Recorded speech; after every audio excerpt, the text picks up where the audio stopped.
it kind of helped them advance. I mean, do you think this was a conspiracy? Gotta go with Jacob Butter. Gotta go lefty. No, we're talking about the players. That's tournament champion into the podcast. There he is, right there. Oh, he doesn't even know how to watch. Go to youtube.com and search Down Lane Podcast.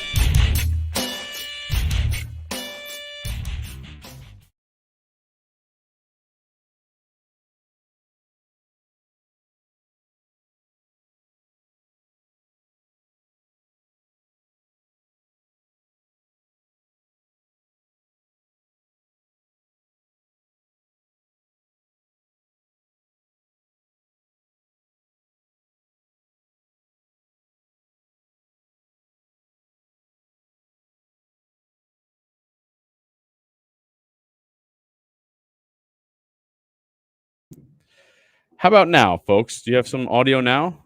Mitch, can you give us a heads up and a thumbs up, thumbs down? No sound, no sound. Got it, Austin. Thank you. This is going really well. Told you we Can't hear do y'all. it. I know. I decided it would be. I told you. There it is. Mitch has got it. Wait, people Hello. can hear us now? Yep. All right. Well, finally, good evening and welcome to Down Lane Podcast. We are streaming live from the lab at Town and Country Lanes. We finally have some audio.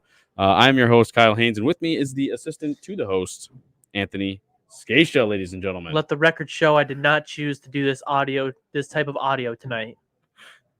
The record has been received. I have no idea what I'm doing.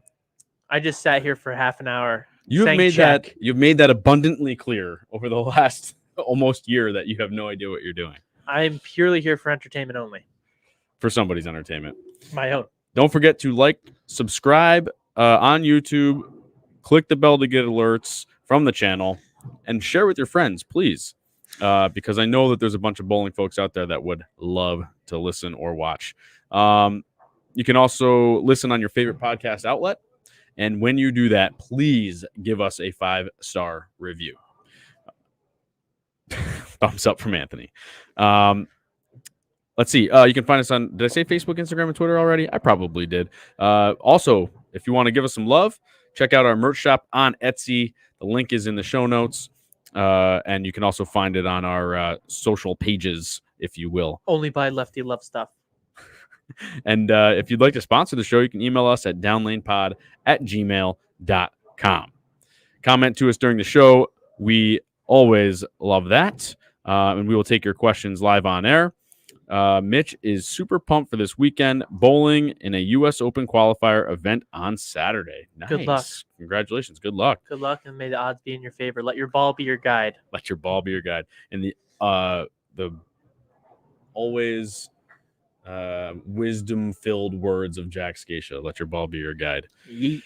On today's episode, we've got a bunch of stuff to get to. We got some news. We're going to talk a little bit about how our week was. The big topic of the week, which is Bowlero going public. And then we'll get to Bowler of the Week this week. First, before we get into all of this stuff, the poll question. Do you prefer to bowl in a corporate center or family-owned center? What do you think the results were on this one? Corporate. Wasn't it 100%? It was 100% of respondents said that family-owned centers are better to bowl in. Better to bowl in, or do you prefer to bowl in? That's I'm sorry, you're right. The question was, do you prefer to bowl in family-owned centers or corporate centers? And overwhelmingly, because it was 100% of the respondents said family-owned centers. I don't know, how many people actually have a choice to bowl in family versus corporate, but I can tell you that the customer experience, as far as feeling like you're kind of part of the family or whatever, is definitely way better at a family-owned bowling center than a corporate center where you're just a number. I like your thoughts. That's it. No thoughts from Anthony. I really can't. I don't really want to, jump in on that one too much. Why not? You have that expertise from expertise. What are you talking about? I don't know. No, I'm just, I think people like it because you get to know the person rather than it's, there's a person behind the curtain that you're never going to know. You know what I mean? I mean, I guess you would certainly know probably the manager or whatever, but, a lot of people probably like the ability to actually talk to the owner and say this or that. They like this. They want to complain about the lanes all the time. Yeah, no, Whereas- exactly. That's where I would like to be a corporate owner because then I don't have to hear it because I'm behind. But yeah, curtain. like when you're a corporate owner, you can say that to the manager who's going to be like, Right, in right. 1 year. I out mean, the it might other, be a little and- bit easier that way, but it is what it is. So we'll get back into that when we get to the topic of the week. But we do want to say Happy New Year to everybody, because it is that time of year. I think Saturday is January 1st, and I think it is by the calendar. I forgot to get stuff for Christmas. What does that have to do with New Year? We're already in a new year, and I forgot Christmas. You better get your shopping done. Things are on sale. That's what I usually do my shopping later on in the year. Get stuff cheaper. That's true. It's true. So just real quick, it was pretty exciting that we got to start this podcast, which love it or hate it, we started it. Boom, we love it. That's right. We finished 95th in the OCs. A little bit about our year. I thought that was pretty fun and pretty cool. Open championships. That's right. You need to say it like in a paper, and then you can abbreviate. Hey, we're gonna call it the gotcha. OCs. Say That it way, first. Open championships. then or we're gonna call it the OCs. Got it. That way people understand where we're going. Okay. We did that, which we haven't stopped talking about, but we love talking about it anyway. Well, it's a great topic because it's the holy grail of bowling, really, at the end of the year. Right. It's your big, Especially for amateurs. Yeah, so big amateur, the biggest amateur tournament in the world. Well, I mean, I guess the pros bowl in it too, but still, it is the biggest event, I think, in the world in terms of participation Sports, absolutely. Yes. And I don't know that there's any other sport that offers that type of competition event, the competition, tournament, anything. It's really cool. Where else would you be able to hold that? Like, what kind of chess? Yeah, well, there you Checkers. go. You got me. Chess and checkers. Horseshoes. Monopoly. I'm good at Monopoly.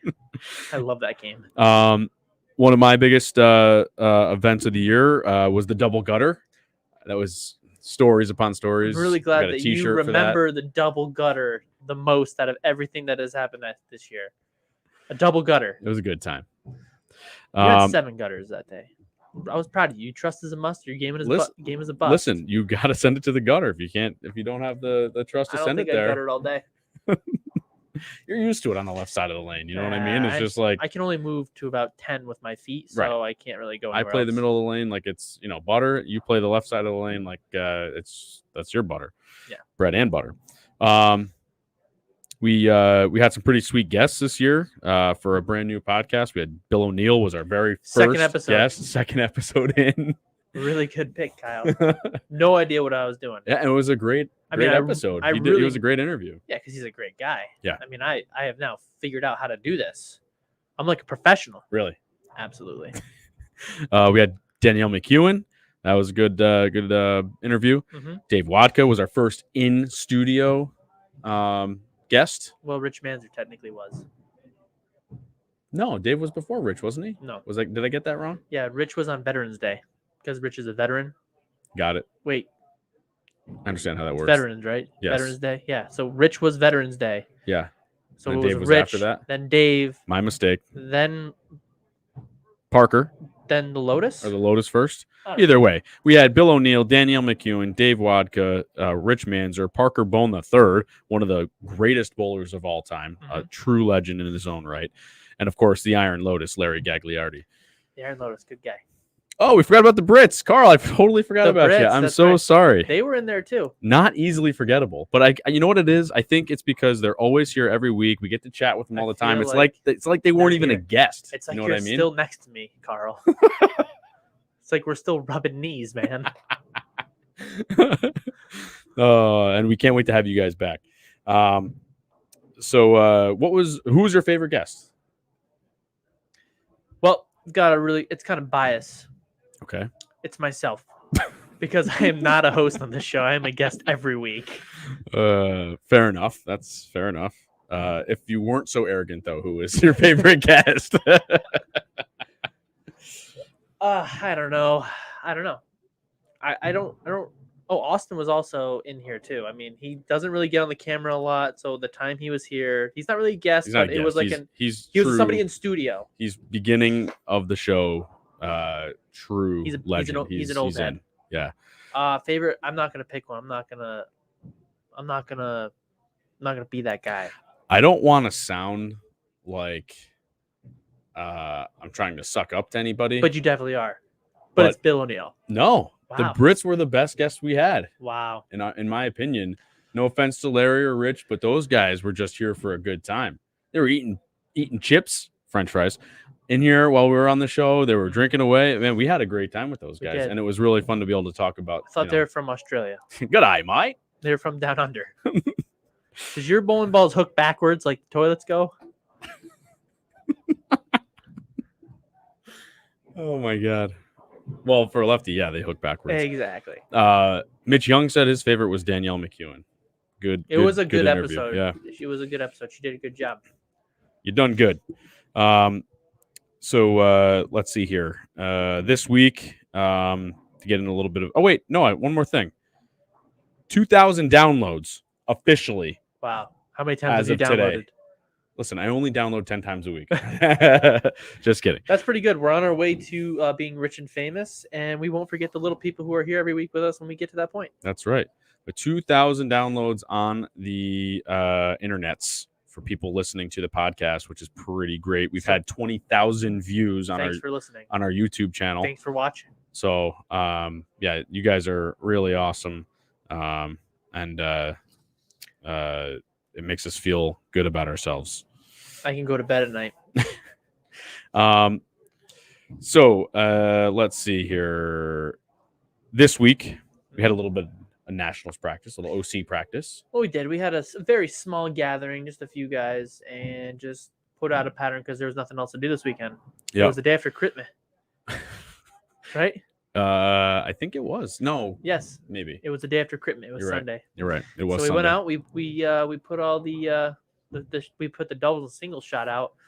And I mean, they did play a little bit funky, but practice is practice, especially when you don't have a lot of room. So, or you have to try and manufacture some stuff. So it's always good to get on that type of a pattern with some of the guys that are going to go with us. Yeah, especially since around here, there's nowhere to go for difficult bowling except every once in a great while. And it was not hard, even though my scores reflected it the other way. But I was pulling out some different bowling balls in order to try some different things. And ultimately practice spares. That's pretty important, obviously. Yeah, you got to practice those. It look like you got to go around. Yeah, well, when you're used to having the bumper out there to bounce off and give you the easy spare. Yep. When you don't practice enough on the hard stuff, even though I throw straight at spares, it still will give you too much of a handicap to have those bumpers out there. Yeah. And when you're on the flat stuff, you just don't have that. I hear you.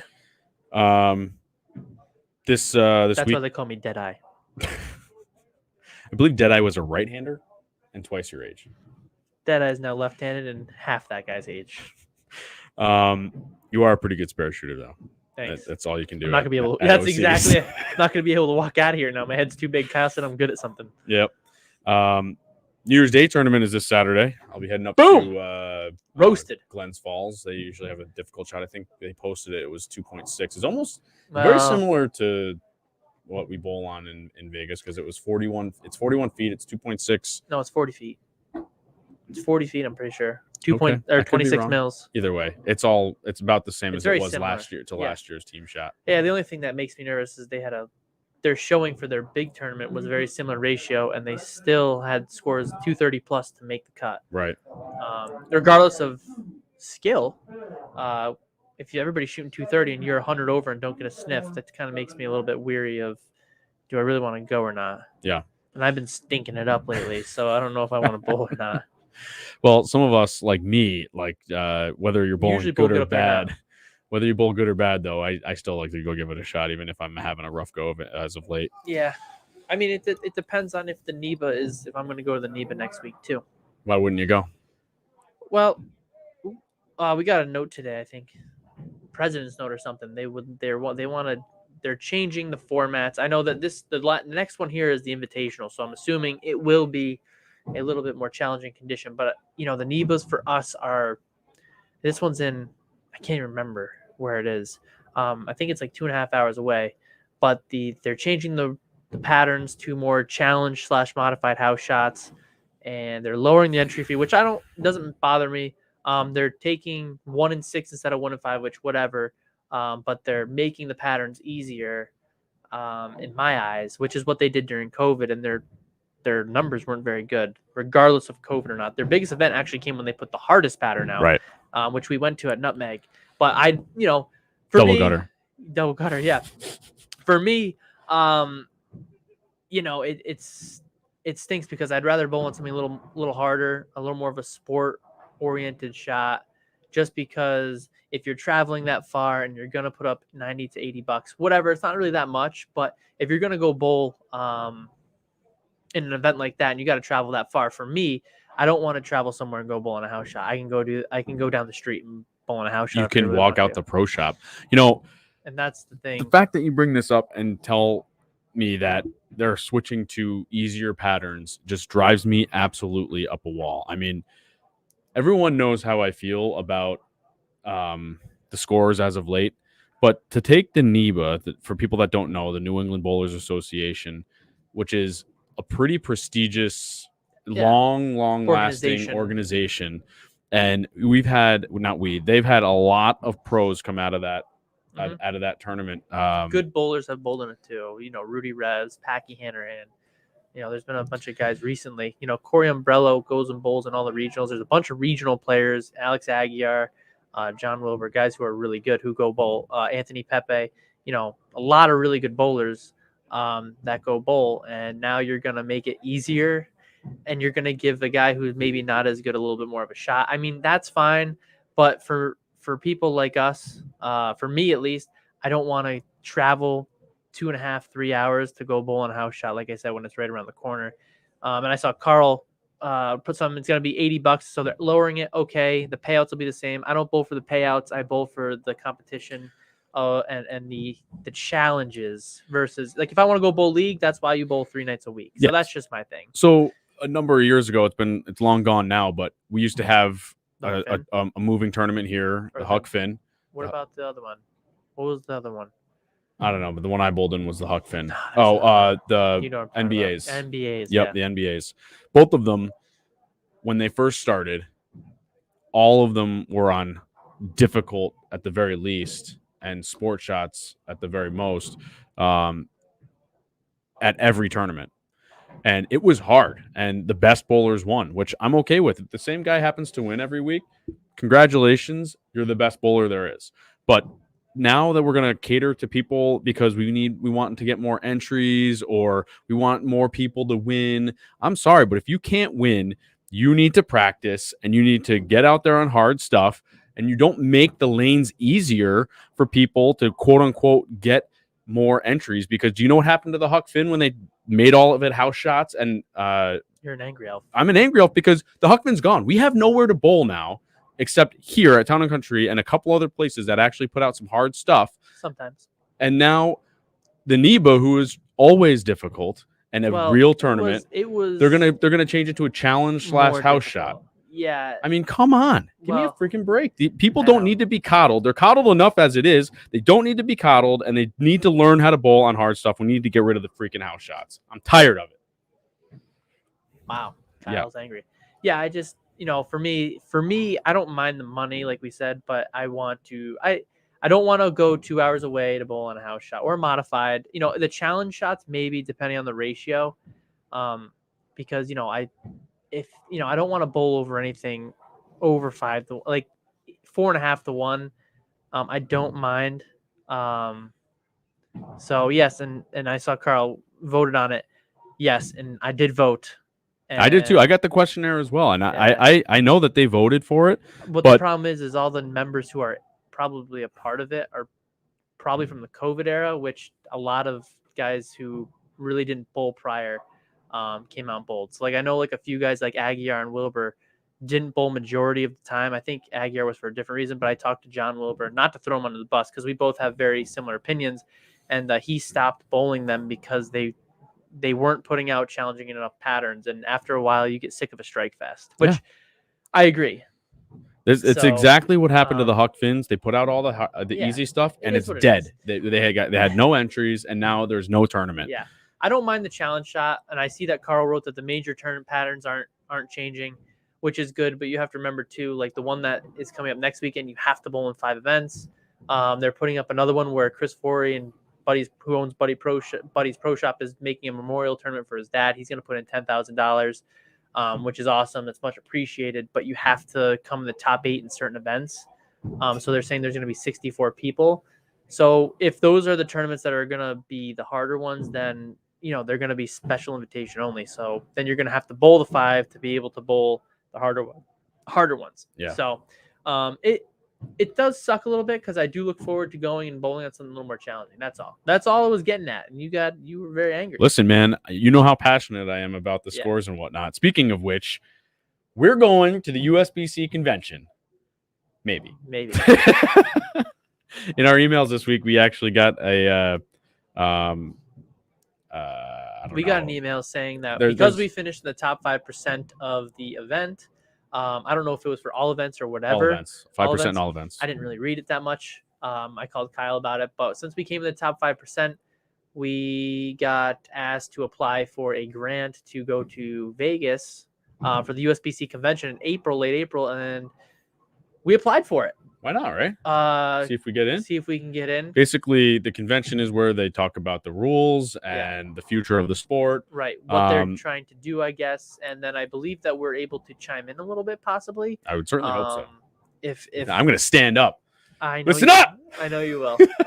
And I would love to, too. But, it'll be interesting to see if we get picked for that. If we do get picked for that, we're going to try and vlog it or blog it or whatever. Absolutely.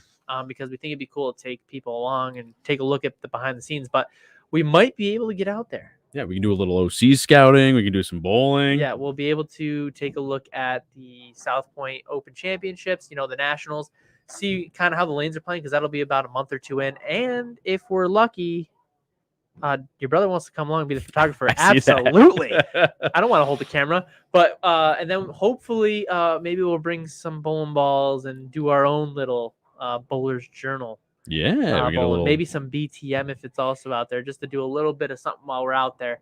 But we'll have to see if we get picked. I have no idea when the deadline is. Do you? I don't know what the deadline is, but I believe they make their selections in February. Okay, so we're not gonna know for a while. Nope, not another month. Okay, at the very least. That's January, February, right? February's after January. So that was cool. That was cool to get. Hopefully we get there. What are some of your topics that you would like to at least have some input in? Well, I mean, if we had input, I think we both agree scoring pace. I understand we don't have to make it super hard. We talked about it millions of times. We're not going to be dead horse. I'd like to talk about scoring pace just to try to, like you said, you have a plan to make it a little bit lower ratios, which will control the scores a little bit more, which I'm okay with. And then I'd also like to talk about maybe for us creating an organization like our tournament club. I don't really want to make everybody or say this is the way to do it, but I mean, what we're doing, I think, is a good idea. And I think that bringing more people to that side of the game will also help take away, as you call them, the bumpers or the house shot. And help people kind of learn a little bit more about the sport instead of just coming once a week and actually maybe investing some time, not as much money as you and I do, but just maybe a little bit more investment in the game for themselves. And maybe we can make a little bit more of a better sport. And then, did I say juniors? No, not yet. But we both agree Juniors. on that one. Yeah. Yeah, I think a junior program. That's I'd like to know where the juniors are going, nationwide. because if what they're saying is right, where the junior gold is the largest growing part of the sport, then when are we going to start cutting out the house shots then? Because then those kids are not going to bowl on the house shots. Yeah, I know for a fact that when we put out the bumpers here, I keep calling them that, but everybody knows what I mean. When we have a house shot here for our juniors, the ones that do take the game seriously are not adequately prepared unless they come in and practice and ask you for help or ask for a lane condition to be put out. And even then, you're not there in the competition on the hard stuff, learning how to combat the lanes when they change with 5 other players on the pair, and also feeling the competition while you're bowling.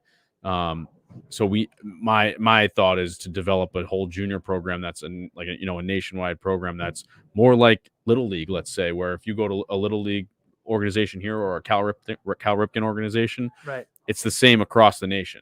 And a junior program shouldn't be different from house to house if you're all USBC certified or whatever you want to call it, sanctioned. Yeah, we did get a message about that, by the way, on What's Facebook that? today. We did? About the junior. Yeah, some guy was listening. I don't know his name. I'm sorry. I didn't remember the name.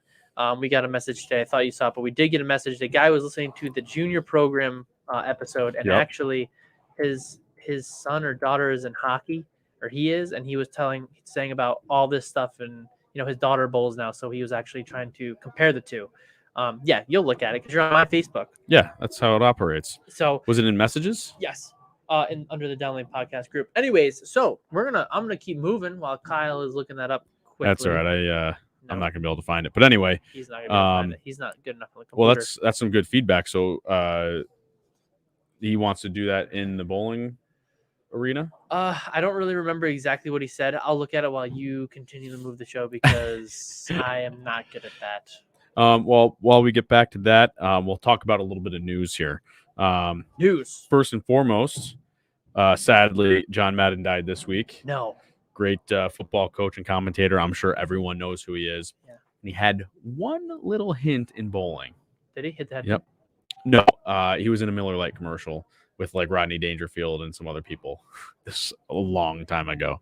But yeah, so John Madden, very slightly attached to bowling, only in the sheer sense that he was in a Miller Lite commercial where guys were bowling. Here we are. I got it right here. Robert Shembry. Know that name? Oh, that was the guy that we answered his question last week, Robert Shembry. Nice guy. Yeah. Well, you didn't tell me the name last week, so I did. Anyway, go ahead. Sorry, Robert. Anyways, you want me to go ahead with it? Yeah, go ahead. He just said there's a lot of good points to be made on the show. He coaches youth hockey. He got into bowling because of his daughter, and in coaching, Youth Hockey USA Hockey requires coaches participate in a coaching certification program, which teaches a coach from the very basics to the more advanced aspects of the game, which we do have the bronze, gold, silver. We do have something like that, so I didn't remember but what the comment was. But yeah, we do have that.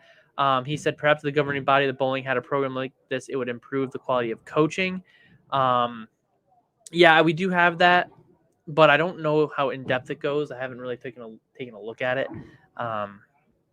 So I don't really, we do have that. It's just, I don't know if it's as good as it could be, but they do give it a good effort, a good go. A good go of it? In juniors. Yeah. Before we head back into more news, Ronald Paradiso said, don't mind bowling on hard patterns, but it's still going to be dominated by ball reps. The recreation shots and house shots give everyone a chance, meaning you don't have to be a rep to score. Agreed. However, I think part of our whole change would be to get, no more ball reps. First and foremost, there should be no ball reps. Right. And secondly, if you're bowling in local events, there's typically no ball reps. I guess if you're talking about pro shop guys, yeah, I mean, I'm going to say we, because I am in the pro shop. We typically will have the advantage because we do get a little more information on the bowling balls, but also we've taken the time to learn maybe how to lay them out, what creates the dynamics, what you're looking for. For me, I also know a lot about, I'm not going to say a lot, but I know a good amount about the oil patterns too. So I'd be able to probably tell you how to play a certain pattern by looking at the loads and everything, which isn't always true, but I can typically grab about 6 balls and make it happen with about 6 to bowl halfway decent. Depending on, what you're looking at. A lot of people just look at the picture on the right. I don't. I look at basically the whole thing and I ignore the picture. So you got to remember that you're always going to have your advantages and disadvantages in bowling. But I mean, I still think that if bowling's going to go anywhere, you can't keep putting it on the modified house shots. I don't mind the challenge shot. I don't mind the really hard shot, but you got to remember spares are more than likely going to be your key in the harder shots. So it's not necessarily ball motion. Yeah, and I just think making it easy for everybody doesn't necessarily even it out. The better bowlers for the most part still are better. I think it depends. The difference being that when you have these two different setups, you have sport bowling and easy bowling. I'm not going to call it recreation. Anyway, when you have the two different kinds, you might have a tournament player that has all of his equipment set up for tournament play. For me, for example, I like a steady roll, which typically means it's going to roll earlier. And then on a house shot, that is no bueno. That is no good. No, you want angle. Because you need the ball to get through the heads. It's typically a little bit less of a volume, and also it's way dry on the outside. So if I pitch it right and it rolls up, it'll probably be DOA by the time it even gets to the pocket. Whereas a lot of guys have their balls drilled for long and strong because they're on house shots, and it's more advantageous for the guys that don't bowl in tournaments. That being said, you could have your stuff set up for house shots, but if I would prefer to bowl in hard stuff, I'd prefer to have all my equipment set up for that. Right. Mo Pinnell actually did say that in one of his videos. Rest in peace, the genius.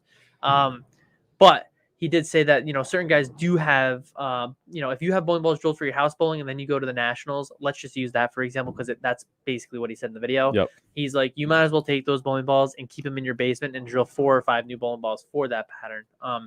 Not for that pattern, but for sport shots, more of a continuous roll, more of a steady roll instead of that big cutting motion.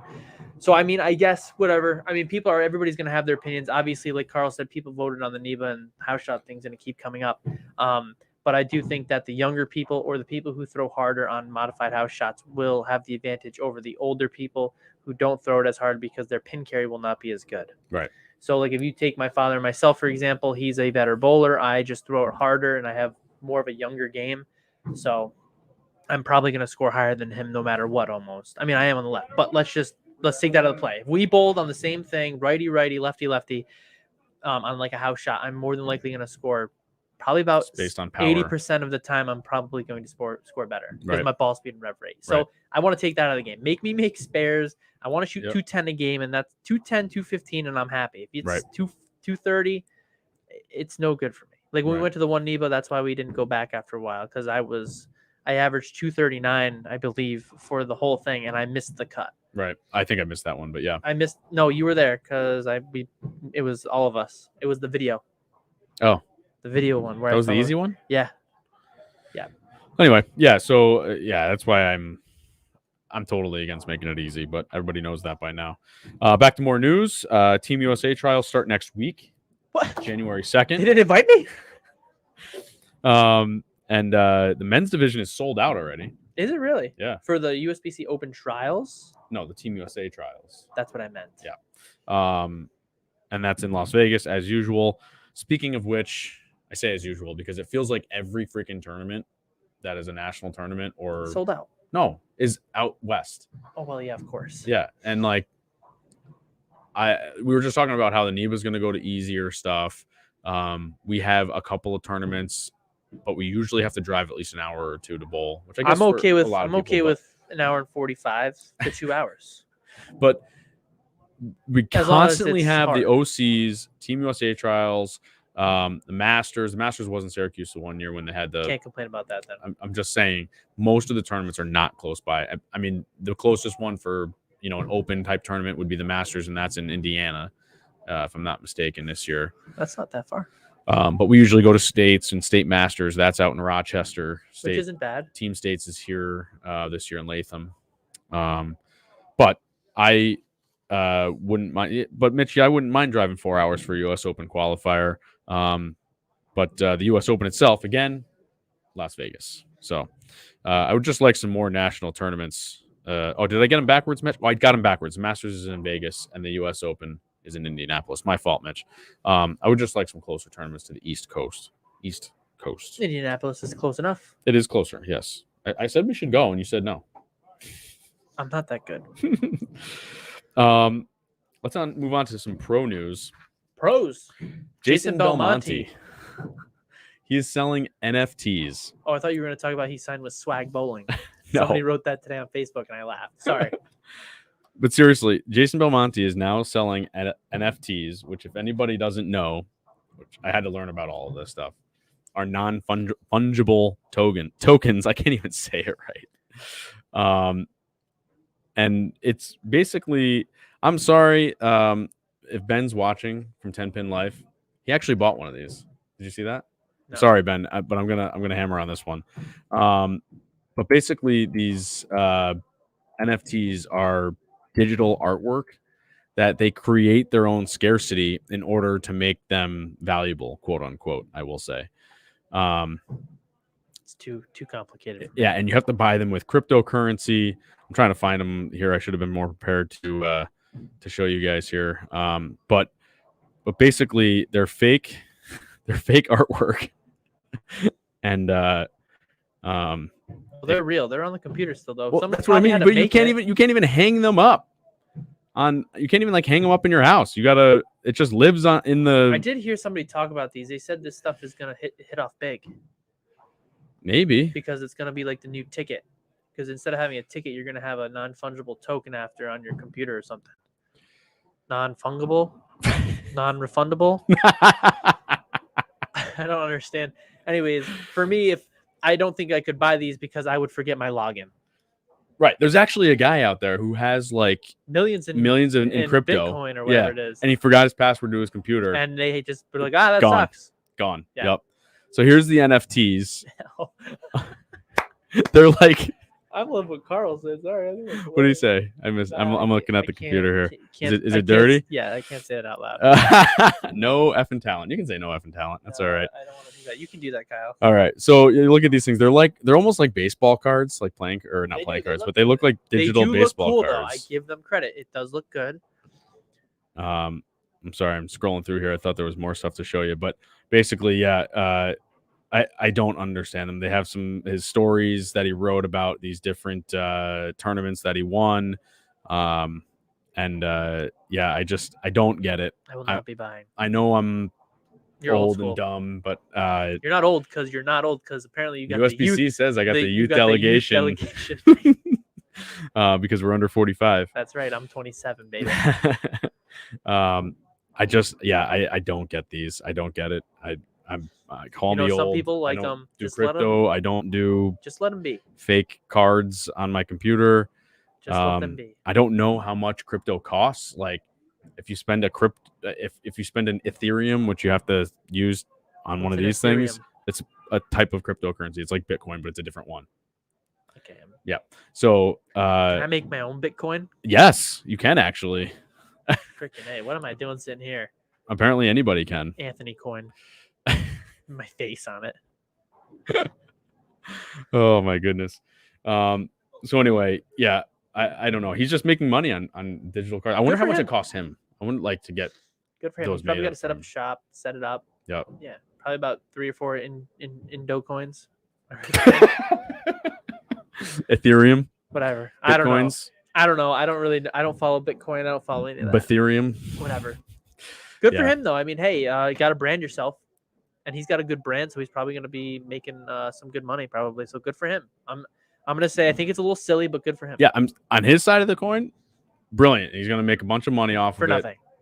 He took a picture of himself doing these things. He didn't even have to. Those are other pictures. Exactly. Those are other pictures from his tournaments. He didn't have to like pose or do anything. Right. He's like, hey, make this thing. And he did have to write the summary on the backside, but took him probably had 5 hours. Probably had his wife do that for him. Or an editor and just paid him. Yeah. I mean, hey, it is what it is. People are going to want that stuff. Fine. So be it. That's what they just want to spend their money on. I gotcha. You know what I'm going to spend my money Ethereum. on? Bowling balls. That's right. To make yourself better. Make myself better. It's like buying a new baseball bat. Your swing gets better instantly. New bowling ball. Boom, I'm better. All right, let's get to our hot take this week. This is what everybody's been waiting for. Sort of.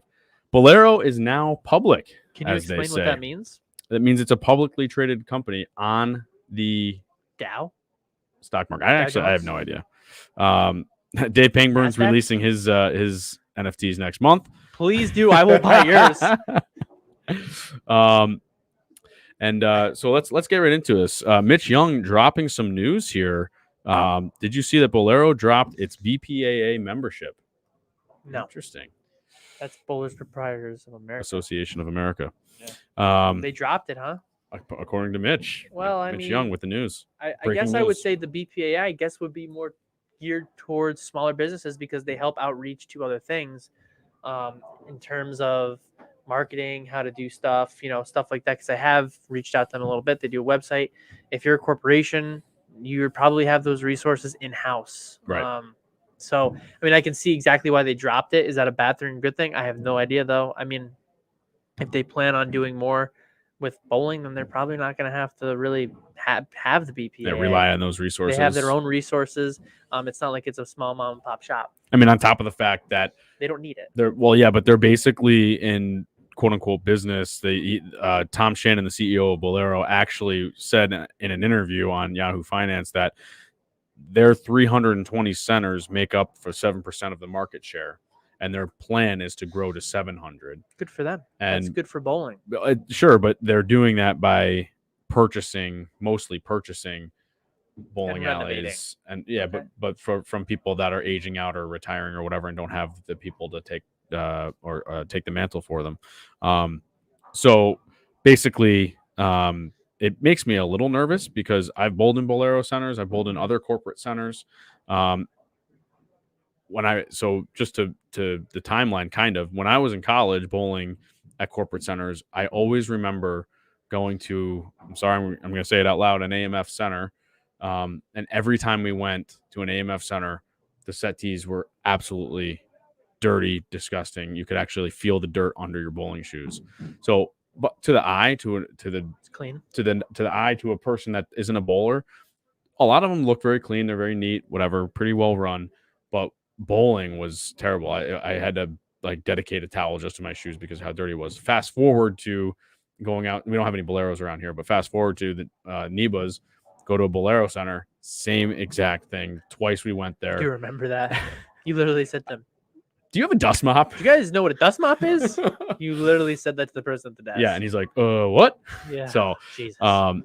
Yeah, like I said, to the naked eye, they're updated, they're clean, they're around okay, but I don't like bowling in them because of how it feels on your feet, on my feet. We have a corporate center here called Bowl New England. They have a few places here. I don't know if it's because of the management, I think it's Latham, particularly, East Greenbush, and Clifton Park, but not at East Greenbush anymore. No, I'm sorry, just Latham and Clifton Park. Sorry, but they're actually, I don't have any issues with those guys. I haven't bowled at Latham in their set tees or approaches. I don't know. I haven't bowled at Latham in 2 or 3 years, but we're probably going to bowl there for states this year. But I haven't really. I wouldn't even know. Yeah. About there that much. And the only Clifton Park. Actually, I do know. I haven't been there in a while. Well, we went there for the meeting, where the scoring meeting. They have all the scoring and bowled bumper there in a while, bars. I should say. I have not bowled there either. Yeah. Nice center though. Yeah, very nice. And the one of the issues that I see, and actually Brian Sazi, or Sozi, I don't know if I'm saying his name right, from Yahoo Finance, who interviewed Tom Shannon, he actually said he was an avid bowler. In his heyday, he would bowl 2 to 3 nights a week. Actually asked him about this question. He's used to bowling in, league settings, not a lot of distractions. And he asked him point blank, what's the plan? Do you guys expect to do a lot of league bowling? And Tom did say that their plan was to still have leagues and bowling under the white lights, not the black lights, like normal bowling, like recreation bowling. But yeah, leagues will be normal bowling. Yes. Yeah. But and then he also mentioned about the PBA, that they own the PBA. We know that. But what I'm concerned about is, if the market goes up and down, and their stock price dips, what's going to be the first thing on the chopping block? Is it going to, are they going to drop the PBA? What does that look like for the future of bowling, for the future of the PBA? It's a really good point, Kyle. And to be completely honest with you, sounds like I'm glad I don't have to worry about what they're doing. Well, except for the PBA. I mean, we like the PBA. I understand that, but I'm glad I'm not doing what they're doing. It seems like it's going to be fairly difficult if things go south. Right. I mean, if you're going to put that much, they want to own 700 centers, you said, mm-hmm. and they have 320 right now. So that's what? Math, 380 more centers. Yeah, it's basically double growth. So they want to double the growth. I mean, I guess how much money are you gonna have to put into that? And then if something goes, are you gonna sell the center? Or are you gonna? I mean, what's the deal gonna be? That's the whole point of going public. When when people buy stock, it's supposed to increase their, how much money they have in order to reinvest in themselves. Only problem I see is for the last week, it stayed completely flat. It hasn't gone anywhere. It went down. It's back up to $9 where it started. Yeah, but who's gonna buy bowling stock? That's another question that I have. How interested are people in buying? How many bowlers are going to buy their stock? Yeah. Listen, that's why I'm the single shareholder of the TNC Tournament Club. Betting on myself. Yeah, I have seen. I will say, their investment into the PBA is good. Has been great. Yeah, they put it's money on up. Fox. So obviously they it want looks to support. pretty decent on TV. They're trying to support. There's some things that there's some things that I would like to see Which change on TV. Anything less. Like going up to a dry erase board to sign your name on a bracket. Like we do that here. Yeah, they literally walk up to an easel with a vending machine in the background, signing their name on a dry erase board for the that Players is, Championship. To be fair, it's not bad. At least they're doing it. At least they're trying. Right. But I am just a little worried that they are going to also, they're basically planning on taking out as many family centers as they can. 100% of the people. They're reinvesting. I understand, but it's no longer a family center, is what I'm saying. Somebody's going to have to take it over, else you're going to see bowling decline. Like it has around here. I totally get it. Somebody's going to have. As long as you have somewhere to bowl in the tournament and bowl in a league that's not flashing lights and whatever. I'm assuming they do a good job. When we go to the NEBAs, there's really no problems. They shut down the whole center for that whole day. I understand. They do. It's also 9:00 on a Sunday. And Saturday they have a late shift. Oh, that's right. Yeah. They have a late shift on Saturday, which I haven't bowled in. But I'm sure it's not flashing lights. I'm sure that in the morning and after it's not. I mean, they shut down for about not 2 days, but a day and a half, to bring in some tournament guys. So I don't think it's a bad thing necessarily. I don't think it's a bad thing if the places stay bowling centers, because a lot of people are selling out for their real estate value versus a bowling center. So it's good to see that corporation is trying to keep them bowling centers, but the stock thing throws me for a loop. Well, that's what I'm saying. I'm just concerned that they're going to be at the whims of the shareholders. Right. Which I now own a lot of stock. I just bought it as we were sitting here. Oh, really? Yeah, it's gone up multiple millions. It hasn't, because the bell is rung for the end of the day. It closes at 5 p.m. I got ins. So yeah, that's all. That's my biggest concern. Maybe I'll buy in so I can take over. Buy the majority shares. Take over Bowlero. Bowling will go the right direction again. It wouldn't be expensive at all to do that. Exactly my point. Right now it's $9 a share. So if you have like $9 million, it'd be all right.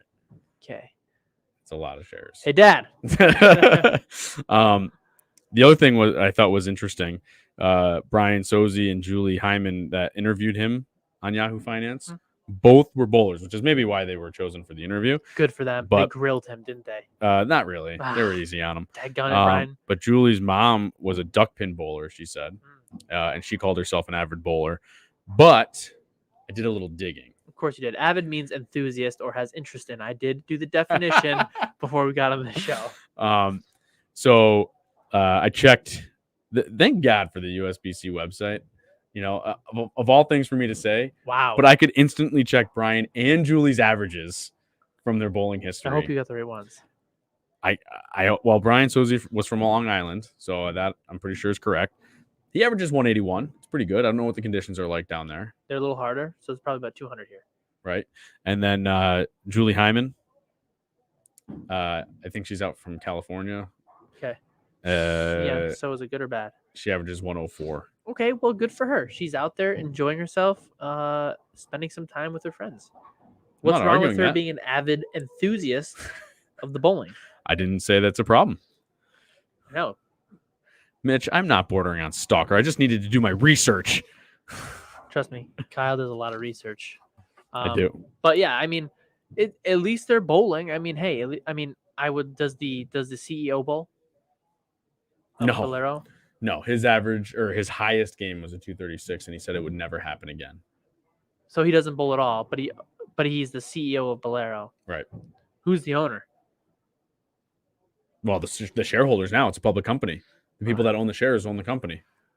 Jesus Christ. That's how that works. Give Anthony a little economics lesson, which I'm not prepared to do. I don't pay attention a lot. So yeah, that's the other thing that I would not that guy. Sorry, guy. I don't know who you are. Tom? Yeah, Tom Shannon. Tom, buddy, just sit there and pick somebody who knows how to bowl, buddy. You do your logistics, but let that guy tell you what's going on, how you gotta get everything prepped. Yeah, because to be fair, he bought the original Bowlero lanes, and I'm not in trying New to York be mean City. here either. I'm just saying, and he grew it to 320 centers. good for him. From Bowlero. So obviously he's got an idea. Yeah, well, he's a businessman. Right, but I'm saying you got to put get somebody in charge who knows what they're looking at. Bowling wise. Yes. Yeah. They must. I mean, I don't know. Their lanes are pretty nice. They've got good equipment. Corporation, though. Yeah. The problem for me is just where their priorities are going to land when it comes to needing the shareholders to start paying more money. Because for a week, it's been flat at $9 a share. Just opened. Yeah. And traditionally, I believe IPOs do drop after the first day. They don't always just skyrocket. What did we talk about with abbreviations? And then, but it has gotten back up to where it started almost. It started at 898 and now it's at 890. So maybe by the end of the week, they'll be breaking even. I don't really understand this whole mumbo jumbo that's going on right now. But I just hope that it works out. Carl Buckley says the International Bowling Federation is run by a cricketer. So who knows what's going to happen? Who knows what's going to happen? Sorry. Wow. Took me a while to get that one. Yeah, I can read. Yeah, I mean, I don't know. It doesn't make me happy, I guess, that a guy who doesn't bowl is running the bowling corporation of Bowlero. But I mean, I guess if he's grown to 320, he's got to have some sort of income that's from his centers, from his ideas, that's doing well. So hopefully it's a mixture of both sport and recreation. He did say that league bowling accounts for $90 million of their revenue each year. Which is what percent? Oh, I don't know. I don't know their whole revenue. I'm sure I could have looked that up. So that's a good thing. So I mean, hopefully that's hopefully that it stays that way and we're able to increase the growth with the game. But thanks, Danny. I'm sorry. I should have said initial public offering. Yeah, yeah. That's why I said abbreviations. Thank God somebody in your family has a sense of brain to tell people what's going on. But yeah, I don't know. We'll see what happens. I don't even know what to say anymore. My biggest concern is also the PBA. Like I get, I'm concerned about league bowling. I don't want that to go bad. But the PBA, which is the pinnacle, that they already almost went bankrupt once. They got saved once back in the early 2000s, I think, or late 90s or something. Lumber liquidators. And then I'd hate to see that happen again, where they have to get sold off or closed or whatever. Which again, somebody's got to have enough money out there just to be like, this looks like fun. That's what happened the last time, and it did not go well. Well, I mean, maybe somebody who's got a lot of money, maybe like Elon Musk. Ooh, Tesla Professional Bowling Association. I'm sure he'd make it kind of cool. He'd probably give them laser guns or some crap, shoot down the 10-pin. Yeah, he would think of something pretty crazy. Yeah. So I don't know. I don't even know what to say about this topic too much, Kyle. I get it. It does make me a little bit nervous, but I like Carl. Carl's the best. Rumor has it that they might ban righties who complain it's easy on the left. Well, it is easy on the left. I'm left-handed. But I don't know. I don't really know. It's okay. I guess I don't really understand IPO, ABCs. All I know is that hopefully they have somebody who's in charge who can keep the league bowling going. And hopefully... And keep it important. Not just going we have openings on Friday and Saturday, but we'd much rather have all of these other... all the other recreational. Bowling, yeah. Hopefully they keep sport bowling alive. They let they host those places on the weekends still. Hopefully they still sponsor or own or put up money for the PBA. Hopefully it all works out. I guess time is just going to tell. All right, let's move on to Bowler of the Week since we killed that topic dead. Did you kill dead? Killed it dead. Killed it. Kyle's the one to talk to about that one. So remember, before we get to the Bowler of the Week, if you would like to be Bowler of the Week or nominate someone to be Bowler of the Week, click the link in our Instagram, Facebook pages, or the link in this video, or the links on the podcast. So this week's Bowler of the Week is Bill Barthelmess. Barthelmess. No, I'm saying Barthelmess. Well, okay then. Bill, congratulations. Bill won the clean pot last week. Also shot about 4 week long. clean pot? I believe he shot about 940, 950. One And total also. One total. This is in our Thursday night league. He had to have more than 950 then. He Yeah. had to have about close to 1,000, I think. Yeah. Zach Phillips told me. Bowled great. He's been bowling great for the past few weeks. He actually just got a new ball. Nice. And it's been absolutely killing it for him. And he just made money on that ball. So that ball's paid off. And if you know anything about Bill, he's a great guy. And his partner Zach, their team on Thursday nights is called Take That Town and Country. Because they never carried the 10 pin. So they love when they carry because they can yell out, "Take that, Town and Country." So, I mean, hey, I like it. Gets me excited every day. Wakes me up in the morning. I love it on Thursdays. So yeah, congratulations, Bill. He's also an avid listener of the show, viewer, listener. I'm I sure don't think he's going to be here tonight. What? I know. My goodness. I'm a little sad. I would have liked to shake his hand and tell him congratulations. We can do it next week. He's a good guy. He'll do All it right. next week. He's in the TNC Tournament Club, too. He is a TNC Tournament Club member. So remember, guys, if you would like to enter to be Bowler of the Week or nominate someone to be Bowler of the Week, click the link in our Instagram and Facebook pages and fill out the form. We also have the link in the YouTube video and on the podcast channel. So fill that form out, and we will choose from that list for Bowler of the Week. Absolutely. So it is time for us to go bowling. So remember, like, subscribe, share the show with your friends. Make sure you go to that YouTube channel and subscribe there.